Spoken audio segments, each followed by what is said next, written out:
Hey folks, welcome back to another Throw It On Thursday. Today, I'm going to be making something I've made a bunch of times before, but never quite like this. So I guess you could say it's a good day to try something new. I just got back from my local grocery store and picked up this. This right here is a Midwest specialty. It's called a Burgundy Spoon Roast. I'm guessing a bunch of you have no idea what a Burgundy Spoon Roast is. So let's get into this and I'll let you know the story.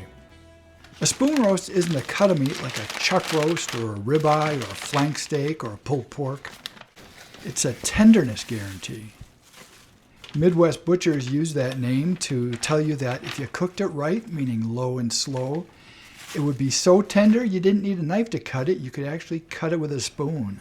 This spoon roast, we're not going to really add much to it. It's been marinated a long time.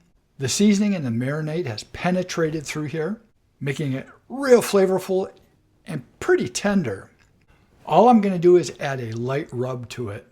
Maybe add a little pepper kick to it. I am just going to season this with a light coating of this Meat Church's Holy Cow. This is really pepper forward.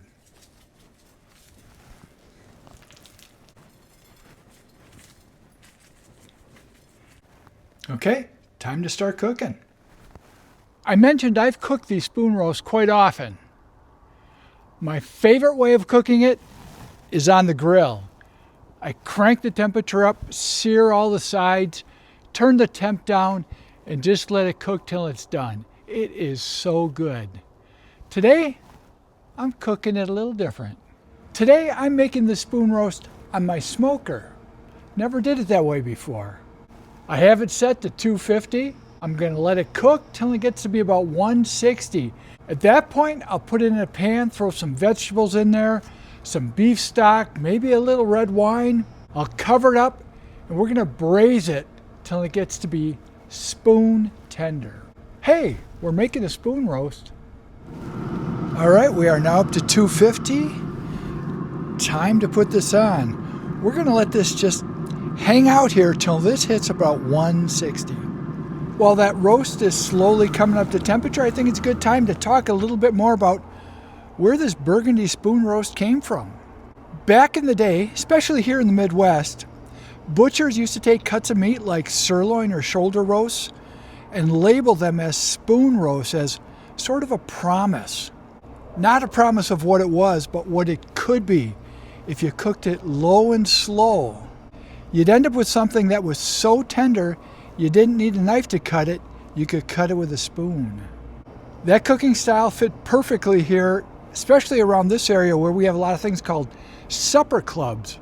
I live in an area that has a lot of supper clubs. We have Jim and Linda's Supper Club, Cedar Ridge Supper Club, Blank Supper Club, a whole bunch of different supper clubs. Those sort of places back in the day took cheaper cuts of meat and braised them for long hours to make them so tender.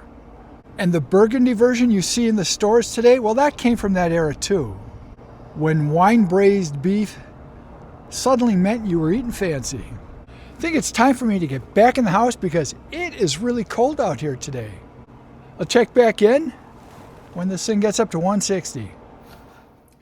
For our braising liquid, I'm going to chop up some onions.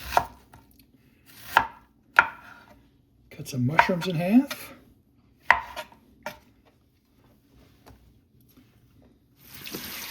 I got some little potatoes here. I'm going to rinse any dirt off that's on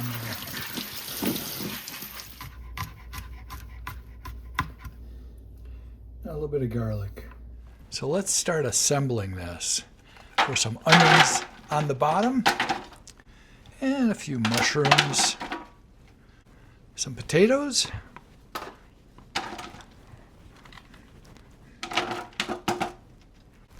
And all this garlic. This is some beef stock. And to go with the burgundy theme, I'm going to throw some red wine in there.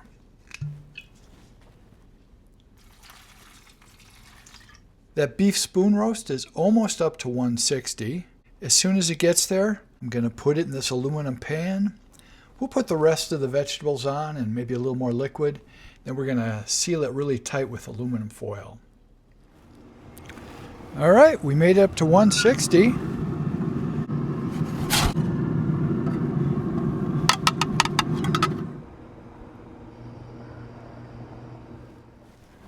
All right. Put some more mushrooms in there. Rest of the onions. And some more potatoes.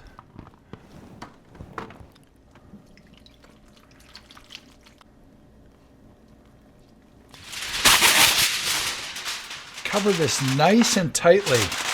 Seal it really good. Because we are going to put this back on the smoker.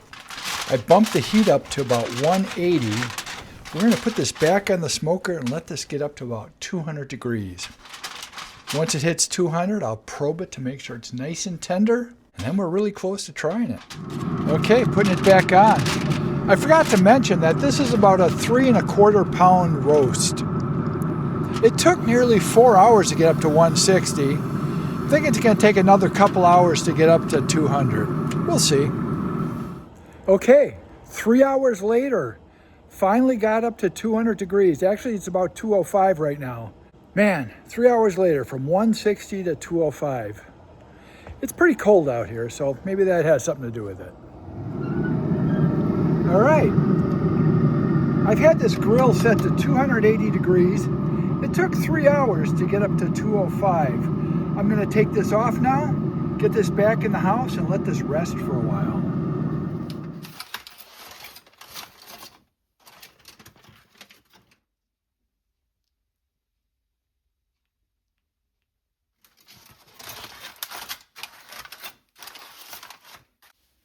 For maximum tenderness, we're going to let this hang out and rest for about an hour. Hey folks, Rob checking in here. It's way past an hour since I let that thing rest. And you know what? After I checked it after an hour, that roast was pretty tough.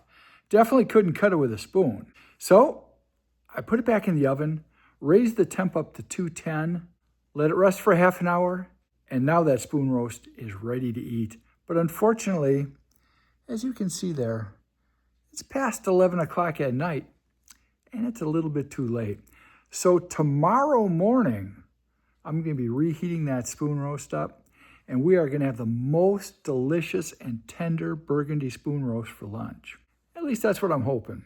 See you tomorrow morning. Well, welcome to a new day. That didn't go like I was expecting. But you know what they say, you can't rush a good thing.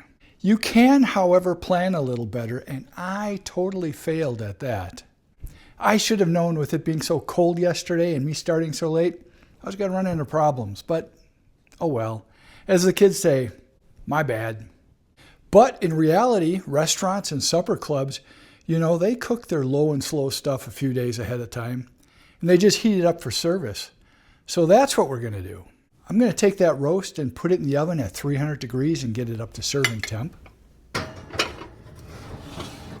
The vegetables, including the potatoes and onions and mushrooms, I'm going to heat those up in a skillet. And that braising liquid, I defatted it with my fat separator. I'm going to turn that into a really nice gravy. I'm calling this a win. So let's serve up some of this Burgundy spoon roast and see how it tastes. Okay, let's cut into this.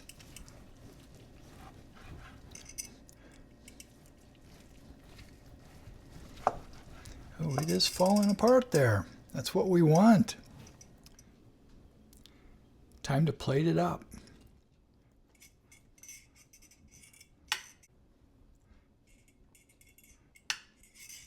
Some of our potatoes, mushrooms, and onions.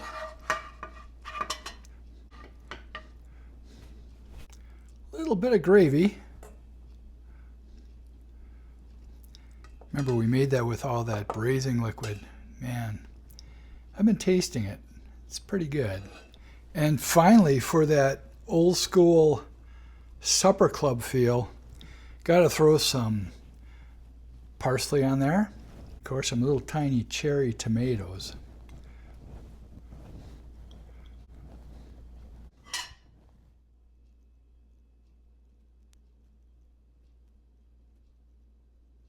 we go. Old school Burgundy Spoon Roast. Man, this looks good. It sure took a lot longer than I was expecting, but I think it's going to pay off. First of all, I think we need to give this the spoon test. Is this so tender you can cut it with a spoon? Let's find out. Huh. Yep. It's spoon tender. But how does it taste?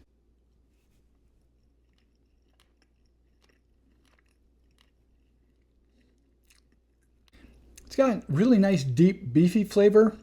There's a little sweetness from that burgundy marinade that went on there. Nice and moist, and that gravy helps out a lot too.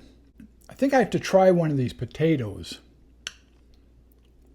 With a little bit of onion. These are actually perfectly done. I was a little worried about that because those were staying in that braising liquid a little longer than I wanted. But hey, they're not mushy and they are so flavorful. And of course, mushrooms. What Polish guy wouldn't like mushrooms? Overall, I'm really liking this, but hey, I have to finish my lunch because I'm eating big time for lunch today. After I'm done, we'll talk a little more. Well, with that, another Throw It On Thursday is in the books. This one turned out to be a Throw It On Thursday plus a day. But that's okay. The end result turned out great. From the research I've been doing, these Burgundy Spoon Roasts are kind of a Midwest thing. Hey, where you're from, do you have something like this? Some sort of cheaper cut of meat that the butcher marinates for a while and calls it a special sort of roast? If you do, let me know in the comments. I told you I've never done this on the smoker before. I usually do it on the grill, and they turn out absolutely amazing on the grill. I've also done it in the oven, and they turn out pretty good there too. As far as doing it on the smoker, you know, it turned out okay, but it was a lot of extra work and a lot of extra time. That smoker did add a really nice smoke flavor to it. It wasn't overpowering, and that added a really nice touch to this. But overall, I think I'm going to keep doing it on my grill. I think I've perfected that method. As always, I'm having another good day today. I had a good day yesterday too when I started this. I hope whatever you guys are doing, you're also having a good day. See you next time.